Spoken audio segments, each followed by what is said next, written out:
Ya, ia le tua. Sau lia lei pese. Ya walofa tua I mo Tinā malalangi. Ya hapcho foi siau Tinā, mai se Tinā o matu ainga.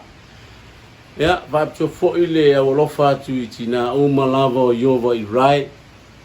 Ya lei pese ya walofa tu mo. Joa longol mai fo Tinā nga luenga ia pese le ya walofa tu mo. Jo manuia la fa fonga tele se vi ingole tua ya ve fo ne lo sunga ya numero lo so mai nei pesi ya manuia la fa fonga after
Tinā Alofa'aga tua e tu mau male fa tua